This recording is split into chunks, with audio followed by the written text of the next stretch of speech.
Yo, what's up sa inyong lahat mga kaparing, magandang umaga. Bago ang lahat, don't forget to like and subscribe. At ngayon, matutunghayan natin ang suporta ng isang ama sa kanyang tumatakbong anak na mula noong 2019 pa ay todo na po ang suporta ni Bossing Vic Soto para kay Mayor Vico. Sabi nga ni Bossing Vic Soto, pangarap na talaga dati pa mula nung bata pa ni Mayor Vico ang pumasok sa politika at maglingkod. Kaya ito, papanoorin natin ng suporta ni Bossing Vic Soto sa kanyang anak na si Mayor Vico. Pero iko hindi na ako babati ng high funds dahil ako na po ang tagahanga ninyo mga Pasigenyo. Pakisabi nga sa akin, high fund. Baliktad na po ngayon. Ako na po ang inyong tagahanga ngayon. Matatanong nyo kung bakit. O mamaya, tanong nyo ulit. Alam nyo kung bakit ako naging tagahanga ng mga Pasigenyo? Dahil po sa inyo, kayong, lalo na dito sa Barangay Santolan, naipakita nyo sa buong Pilipinas na dito sa Pasig, kaya niyong lumaban at sugpuin ang korupsyon. Kaya naman tuloy-tuloy ang pag-unlad ng ating lungsod dahil nilabanan natin ang korupsyon. Naipaliwanag na ng mga unang nagsalita yung tinatawag na good governance, mabuting pamamahala ng gobyerno. Kung ano po ang nakukuha natin doon, naintindihan nyo naman po siguro yun.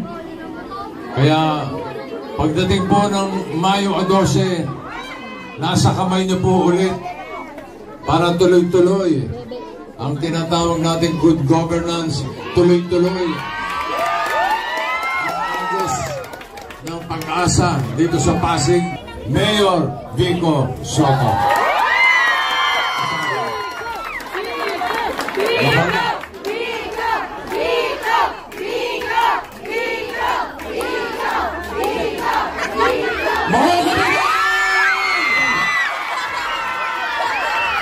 Tinatawag ko po kayong lahat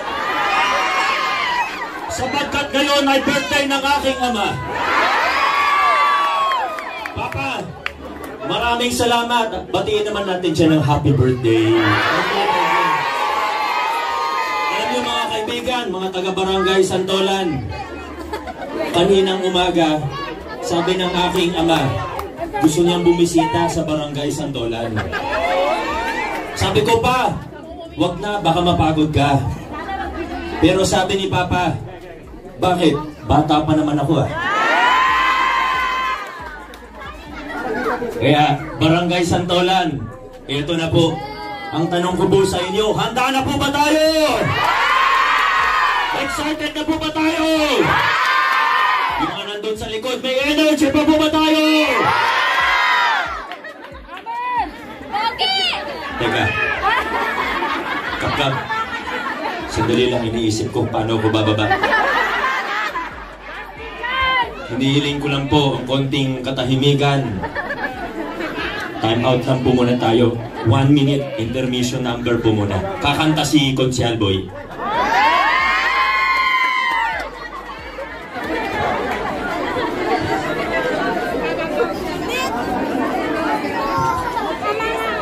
Barangay Santolan, ito na po tayo!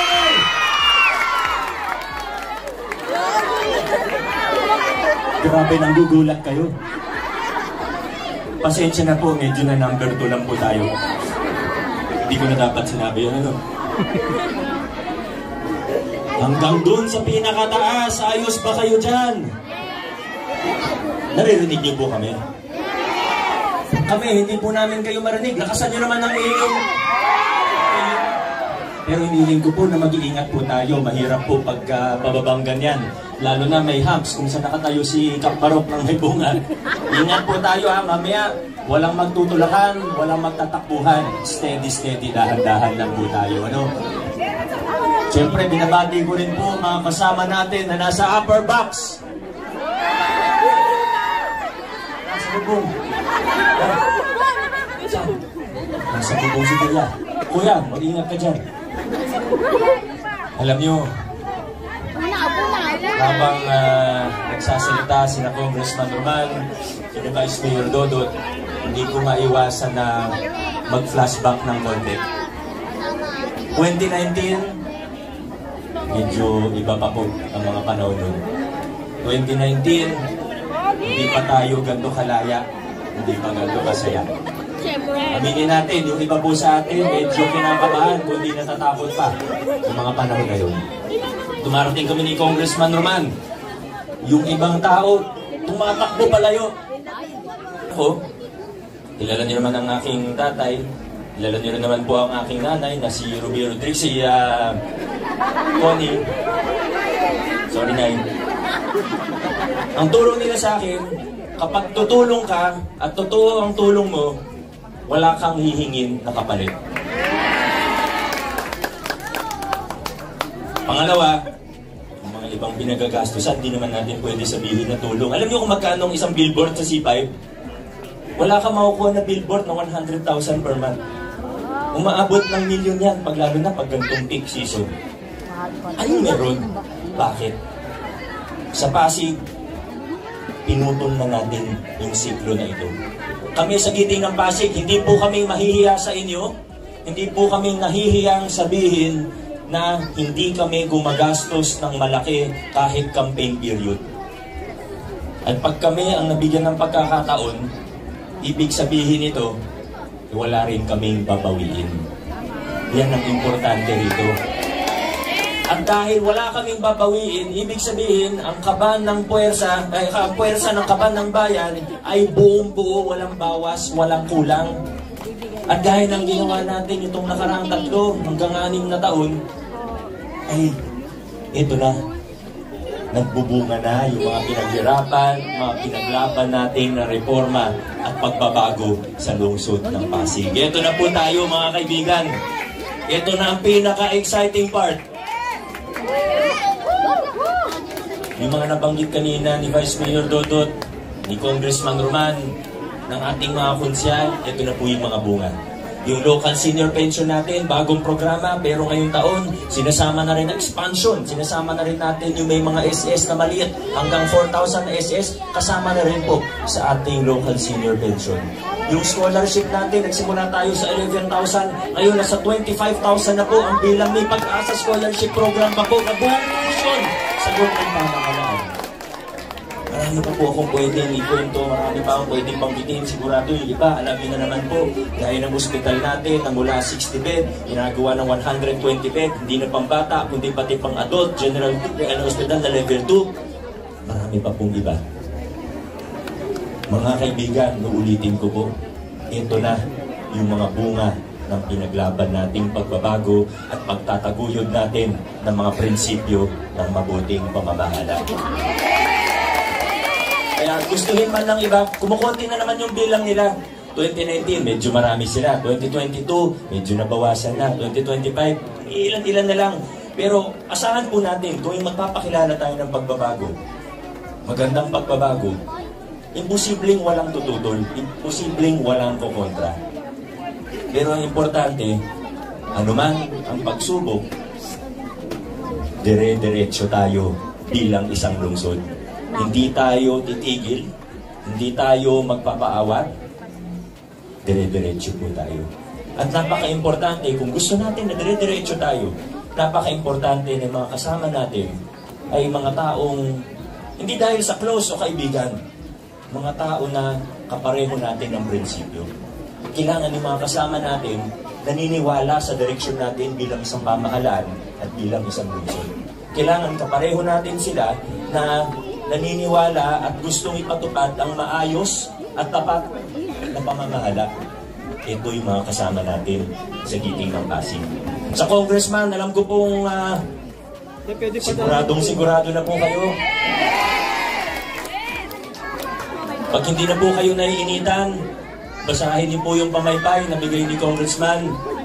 Sigurado po ako pag binasa niyo yan, ang mararamdaman po ninyo ay yung pagka-proud na Congressman ng Pasig ang sumulat ng mga batas na yan. Roman Romulo,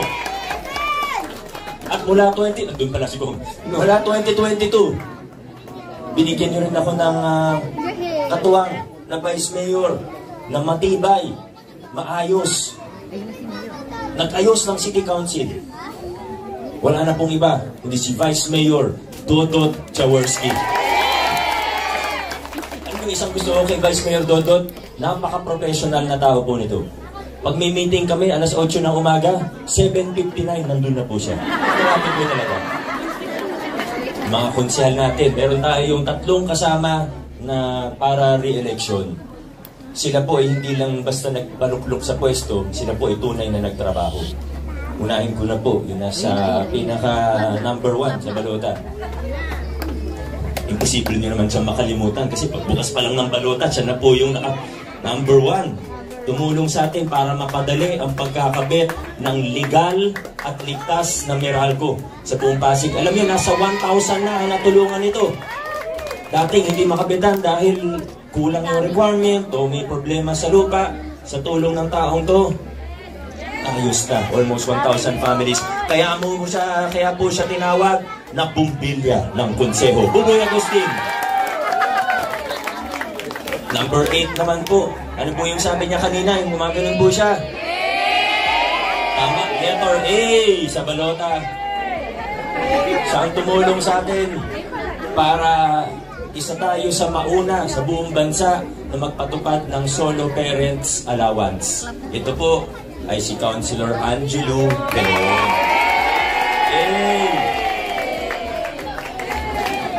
Number 14 sa ating mga balota, ang pumatay kay Delilah. Bye. Bye. Na-miss niyo yung tatay niya. Yung mga senior, na-miss yung tatay niya. Ako rin po. Pero itong kasama natin, alam niyo, di ba, minsan, lalo na dati, sa Santolan wala nang problema. Pero dati, may ibang barangay na bukas, kita natin saan ginagamit ang pondo. May ibang barangay, medyo masikreto, di natin makita kung saan ginagamit ang pondo natin. Ang ginawa ng taong ito, bilang chairman ng Committee on Appropriations, binuksan ng budget ang mga libro ng mga barangay. Nakabuklat nga ngayon. Kaya ang ginawa po na pati nga budget hearing, naka-Facebook Live. Sa pangunguna po ito ni Consyal Maro Martires. At mga kaibigan, meron din tayong 3 bagong kasama. Bago po sila matanggap sa giting ng Pasig, ang una ko pong sinabi sa kanila, ang una kong tinanong sa kanila, ay bakit nyo ba gusto maging konsihal? Kasi kung gusto nyo maging konsihal para pakapalit ang inyong wallet, hindi kayo bagay sa